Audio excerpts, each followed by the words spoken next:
Hey everybody, welcome back to the vlog. Thank you so much for joining me for tea time. Today we got a green tea here.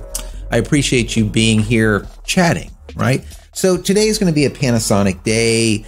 I want to talk to you about something that just came through the news, through the wire, and I want to get your opinion on it. It has to do with Panasonic's pay-to-play model. What we call pay me now or pay me later. It was just announced yesterday that, yes, in July, they are going to be releasing that unlocking key, guys, an unlocking key for their S1, right? Their latest, let's call it full-frame mirrorless camera out there. They've been doing like the GH5, GH5S forever on the Micro Four Thirds, and now, if you don't know, they've went full frame. That's with the Panasonic S1 as well as the S1R. Just to give you a scope of things, the S1 is sitting about $2,500 for the body, whereas the S1R is about $3,700. These are not cheap full frame cameras at all.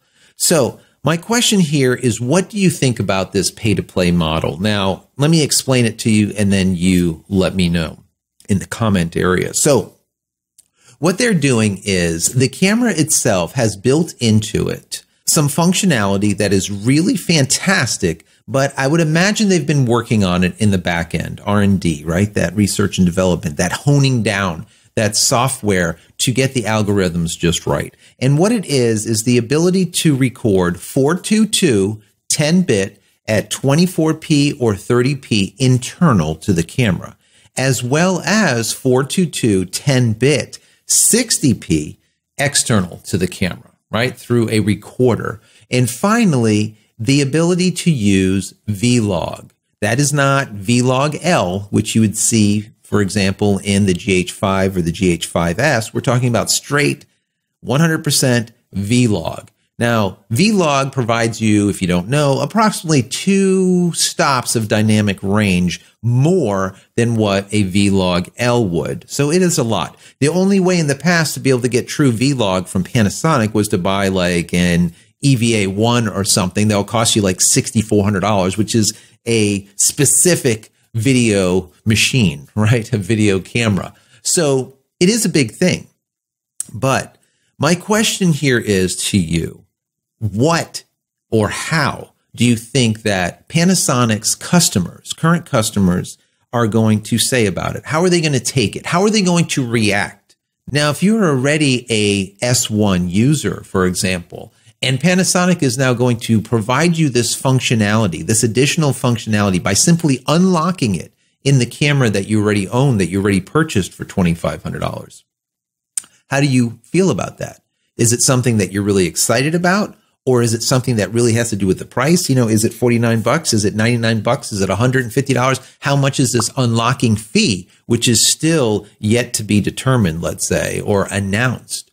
What do you think? Now, looking at this more of a broader picture, no other manufacturer is currently doing it, okay? No one has this pay-to-play model besides Pani over there.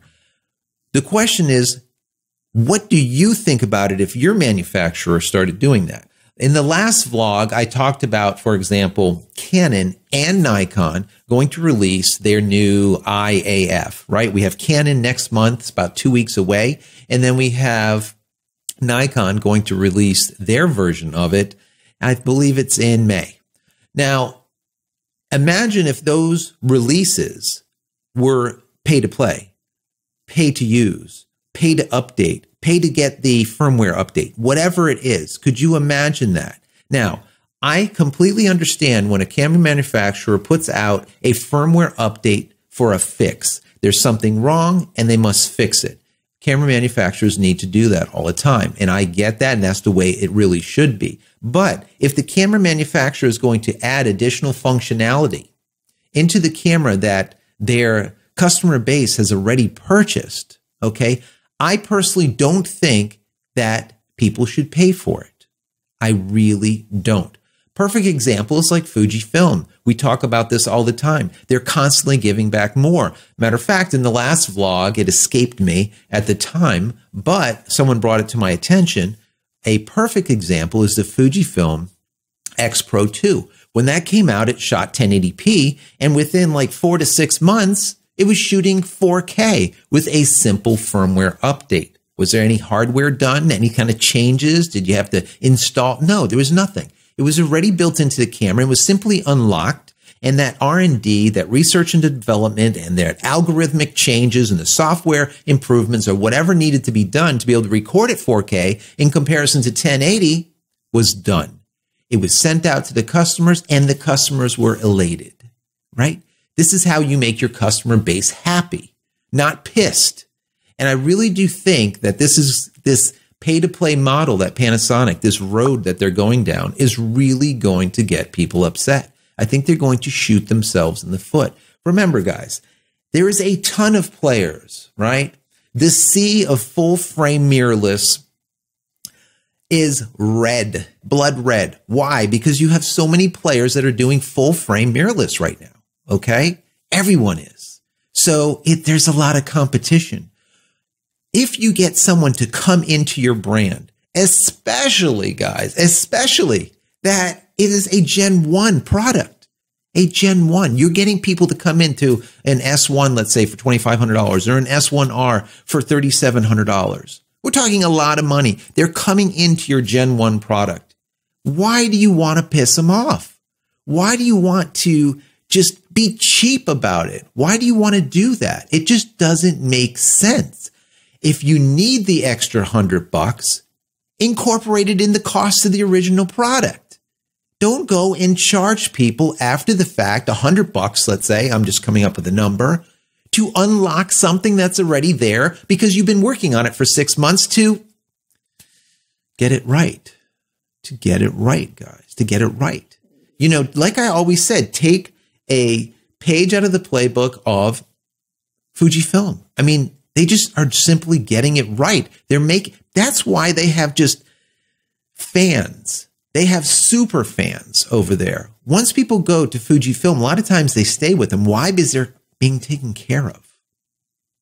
Canon, for example, is just not that way, right? I'm a Canon shooter for like 20 plus years, but I'm not happy with them. A lot of Nikon shooters are probably not that happy with Nikon either, but they're starting to get it together, right? They're starting to get it together. They're starting to give back, I see, a little bit more instead of constantly restricting. Okay. Could you imagine if Canon did this, for example, with like M50, where that was just a big success? Okay. Could you imagine if they had that camera as a cropped 4K camera and everyone's upset about it or whatever, but they say, you know what? Don't worry, guys. We will uncrop it for you for the right price. We will uncrop it for you for just the right price. Are you kidding me? Right? You think that they would be doing as well as they are with that camera? No, people just understand that the camera is neutered and that's just it. And they go up on, they go up on their merry business, right? But if you do this and you go down that path, this pay to play path, I feel that you're really going to make enemies instead of making super fans that are just yelling your name from the top of a mountain. Right? When someone goes into a message board and someone says, hey, what do you think about your Fujifilm X-T1 or your X-T2 or X-T3 or whatever it is? I'll tell you what, I've read so many comments on an X-T2 now that it's like years old that every single person always says, well, when I bought it, it was this way and now it is that way. And how it is now is twice as good as it was when I bought it. So it's constantly getting better, not worse. Okay, this is the difference. And when I see things like this that say we have built in certain functionality and we will release this functionality to you for a certain price, it's like mob mental. How much shall I pay you?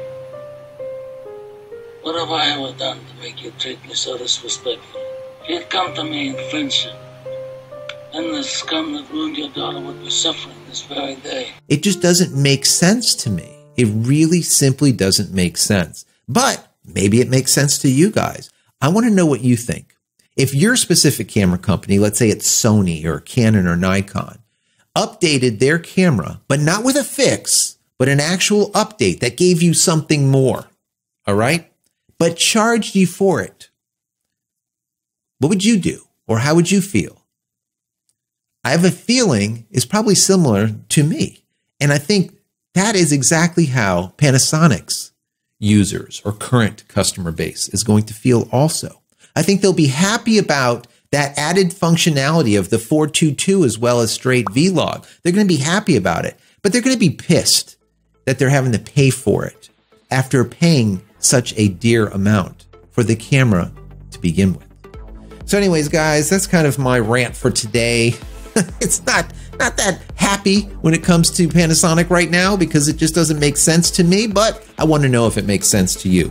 Always in that comment area, please put your thoughts. There's so many smart people out there and they just have amazing thoughts and they're different than mine. They are sometimes positive to me, sometimes they're negative to me. I don't care. It doesn't matter. I am not right. Trust me. It's just my opinion. Put your opinions down there in the comment area and let's have this discussion back and forth. And where do you see this whole matter of the pay-to-play model that Panasonic has gone down? So that's it, guys. I'm out of here. As always, if you enjoy my content, please throw me a big thumbs up. That would be awesome. And smash that subscribe button so you can get all my content when it becomes available, and click the bell icon so when it is available, you will be notified of it. And finally, head over to my website, JCristina.com, where you can find all the photography tools that I've invented for you and me over the years. And hopefully there's something there that you might like. And if there is, please pick it up and support me.